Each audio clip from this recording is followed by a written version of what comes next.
This audio session combines Sadhguru's speeches with binaural beats technology. Please use headphones and listen carefully. This audio can enlighten you.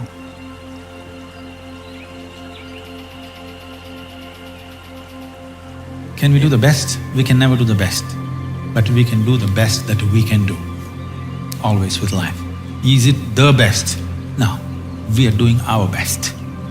If we lack in that, then we have a serious problem. But if we're doing our best in everything that we do, we know it is not the best, but it's our best. We have not spared anything. That's good. And above all, when you refer to yourself as a human being, after all, we are human beings. This is a big problem. This will reduce our best. That is, people are always using the word human being as a limitation, as a compulsiveness, as a small thing. We are not referring to the word or term human being as a possibility.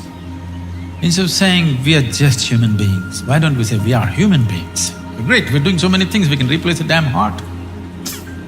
So what is not understood is, yes, one part of us is mechanical, but there are other dimensions. Most of the time, the mechanical part has gone wrong because we have not tended to the other dimensions. So what is lacking in their life is, their life is not touched. Not necessarily a physical touch, is just a manifestation. Essentially, their life is not touched by anything. When I say touched by anything, it need not necessarily be a relationship. You can be touched by so many things. How many decades ago did you watch a sunrise? Or a sunset, or a moonrise? I'm saying not touched by anything. When was it the last time you waited for a flower to bloom? No such thing. When is the last time you paid an attention to a butterfly or a leaf or a flower or another human being? I'm saying contact with life, whether it's human, animal, plant life or just elements around you, just that. How many people even take a moment to even look at the food that they're going to consume with a little bit of involvement, or are they touched by it? No. So, does touch have a relevance? Tremendous relevance. Touch need not always be physical, it can be in so many different ways. If you are not touched by life, you are a dying life, you are not a living life. It may happen to you after some time, but it's happening, you're in progression.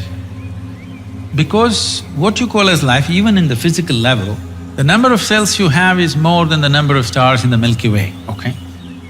Every day, over 600 million billion cells are dying and new cells are being born. That means every second, 10 million cells are dying and 10 million new cells are born in your body.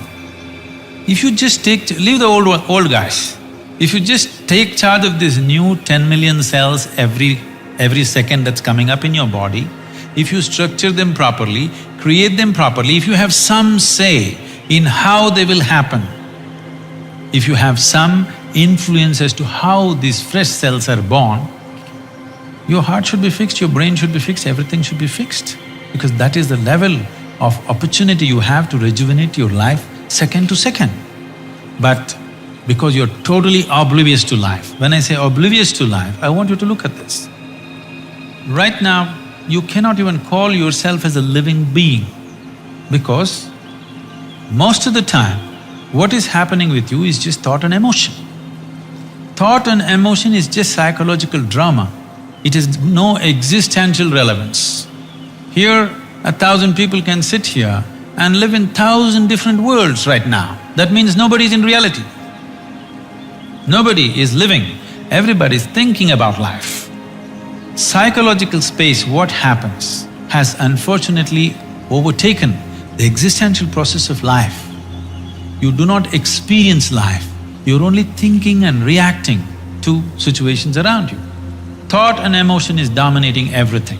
So right now, today morning, sun came up on time.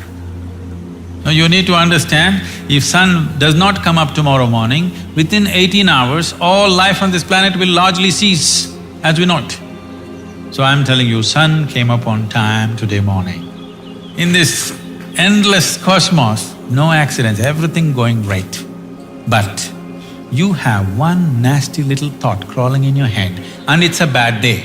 I'm saying you completely lost perspective with life. You lost perspective as to who you are. It's a kind of madness. So once you lose perspective as to who you are and what is your space and status in this existence, you are a sickness by nature. It's not the doctor has to diagnose you, it's already on. One day it will manifest to a point where his instruments or his touch will tell him, but it's already on. The process is on. When it goes beyond a point, he'll give you a prescription or a surgery. But the process is on, you're working hard towards it. See, for a variety of reasons, a certain individual could be born with a certain flair, physical flair, mental flair, emotional flair, style. Who you are here right now, as you sit here, this is physics. Every subatomic particle is in constant contact with everything. What you call as cosmos is living life and it's a live mind. You have captured only one small part of it. If you work with only that one small part of what you have captured, both as life and as intelligence, you will function at a certain level. If you apply yourself to break the barriers of your limitations that you've set for yourself, then there is an intelligence beyond anybody's understanding, beyond anybody's estimate, which is available to you. Once this is available to you, people think you're superhuman. No, this is not about being superhuman. This is about realizing that being human is super. The immensity of being human has not been realized. So we are always making a kind of a mathematical calculation. Okay, if this person has this much IQ, maybe this is what he will become. This is what Newton's law, that everything that moves on this planet works to a mathematical precision or a geometric precision. That is, if you take a pendulum, the length of the pendulum will decide how it will swing. If you take a projectile, depending upon its mass, velocity and the trajectory, it will go to a certain place. That is not how the cosmos is working, because what you think is physical and not physical is all mixed up within this human being. The physical self, the psychological self, the emotional self, and who you call as myself, the life within you, the fundamental life process, these are all different dimensions. And the innermost core of who you are, which, because all the other words are corrupted, I'll use the word life or just you, what you call as me.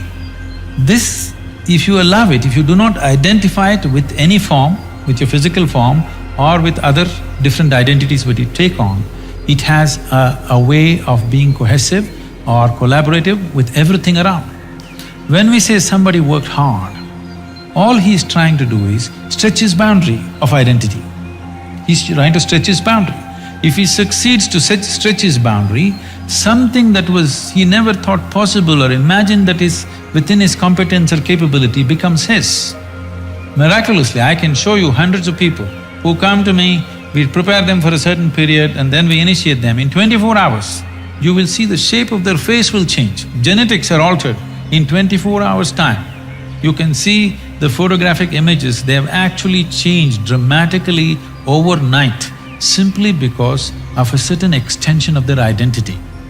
So, in the Indian spiritual milieu, so when you say spiritual, we must understand this. This is not about looking up or looking down. When we say spiritual, we are talking about transcending the limitations of physical. So right now, the physical is here as if it's a solid entity in people's experience.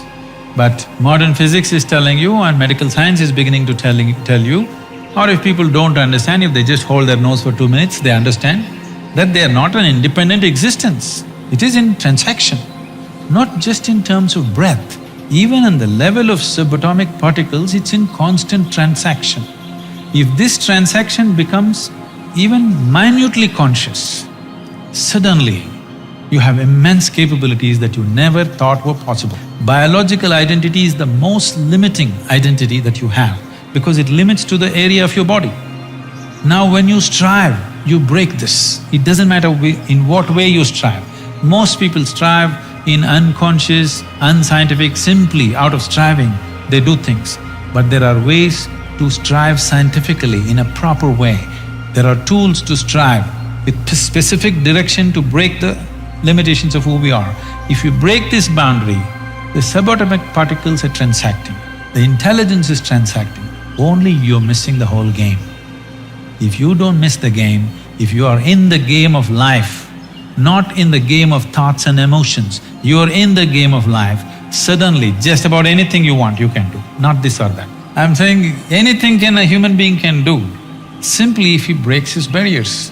And these barriers are many levels, but the most fundamental thing is the identity.